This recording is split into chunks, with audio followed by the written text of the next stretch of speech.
So after thinking it over, okay, I decided that calling the technique wind scar is actually a lot better than calling it the cutting wind.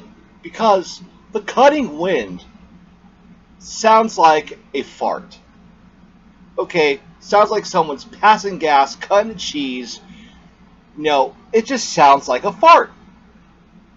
If someone's, said use a cutting wind technique, what's the first thing that pops in your head? That they're going to raise their leg and let out a massive wind, if you catch my drift. And this wind will definitely cut through the air and leave a foul stench. But that's not what happened exactly. So, Volume 13 closed with Inuyasha figuring out the wind scar. Volume 14 opens up with him executing said technique. And with that being said, he defeats Sesshoumaru. But there's something that Totosai noticed right away, and that was that Tenseiga, saved Sesshomaru's life. That Inuyasha's Tettsuga could have ended Sesshomaru's life if Sesshomaru did not have the Tenseiga. But due to the Tenseiga's healing properties, the fact that it is a sword of healing, unlike Tettsuga, which is the sword of destruction, it saves Sesshomaru's life. And because of it, Sesshomaru started to think, okay, maybe there actually is benefits to having this sword that he once thought of as being useless. Now, in this volume, we are introduced to another character two characters that become long-running staples for the series, and that is Rinne and Kouga. He gets his own, I'd say, little mini arc of where he realizes the usefulness of the Tenseiga, to where he realizes that this sword will not let him die, first and foremost, and secondly, the sword's purpose is to basically revive anybody as long as he can kill the quote-unquote pallbearers that will come for certain individual souls, which we have seen him do here in this volume when he kills them with the Tenseiga, saving Rinne's life. Or rather, not saving her life, more like bringing her back to life. Now, going back towards Inuyasha and his group, okay, so Totosai acknowledges that Inuyasha is indeed the rightful heir to the Tenseiga, and decides to sharpen the blade up. Now, it's pointed out that Inuyasha, the only reason why he was even able to execute the technique of the wind scar was because when he was blind, he was forced to use his canine yokai natural abilities, meaning the sense of smell. Which means that since Inuyasha is a Hanyo, aka a half yokai, half human creature, that the blinding of his eyes forced him to use his canine senses. And thus, as well, it was easier for Sesshomaru to execute said technique because Sesshomaru is a full-bred yokai. But also, it's also seemed that Inuyasha held back on the wind scar's technique. Like, he actually didn't put his full strength behind it when it came to slicing Sesshomaru, meaning that he still has some sort of respect or love for his own brother.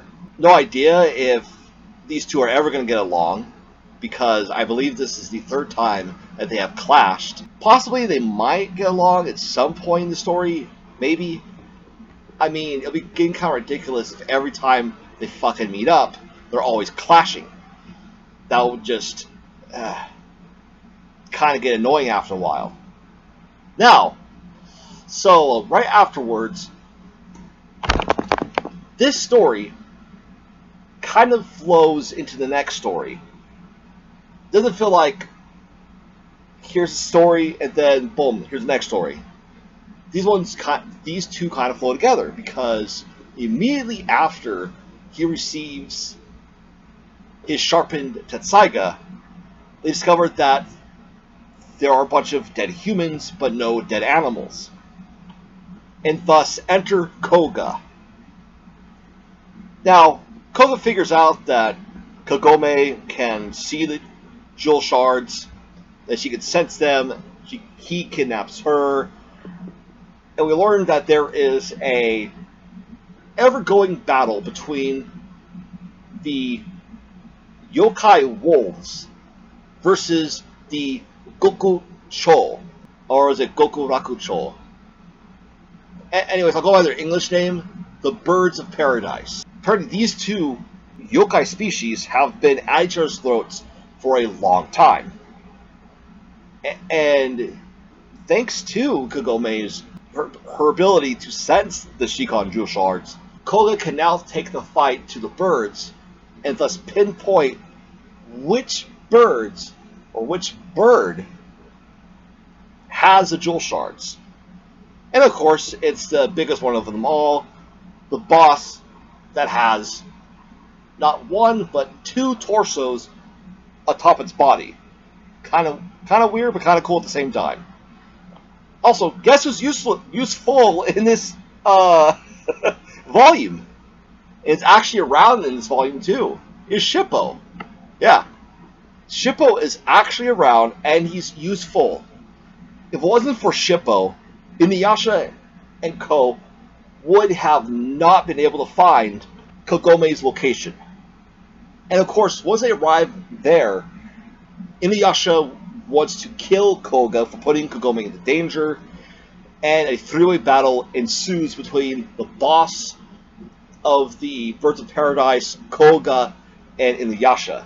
And Inuyasha basically shows all these little fucking wolf motherfuckers that he's not to be fucked with by utilizing the Wind Scar against the Bird of Paradise boss.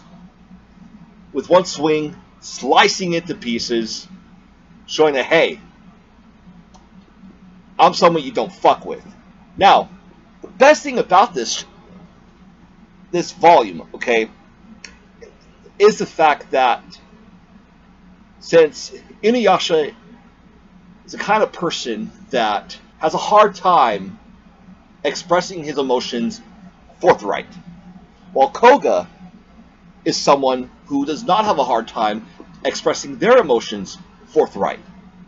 Meaning that Kouga, without skipping a beat, basically says he loves Kagome, loves how she acts, loves the fact that she is a warrior, and basically wants her to be his woman.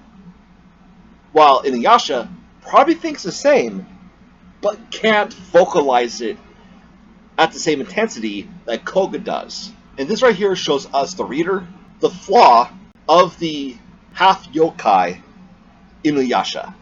But although Inuyasha cannot manifest his own emotions for Kagome in a direct, healthy manner, instead, it comes out in the form of jealousy, since Kagome starts, worrying about Kouga right after Kouga almost gets his arm chewed right off by the Bird of Paradise boss. And this basically makes Inuyasha angry, and he wants to kill the wolf leader even more so. And of course, because of that jealousy builds up a series of events within Inuyasha's head that have never transpired.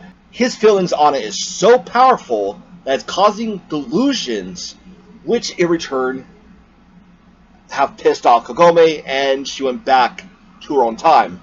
And that's where Volume 14 cuts off. Now, Volume 15 will probably have something to take place in Kagome's time, and not in Inuyasha's time. Because we gotta remember that this is the same world, the same Earth, but we're going to two different time periods. I know some people want to call Inuyasha a isekai. That's not correct. Because of the fact that isekai is another world. Totally different world. This is still Earth. When Kagome goes through the well, she still arrives in Japan. When she goes back out the well, get to her time, guess what? She's still in Japan.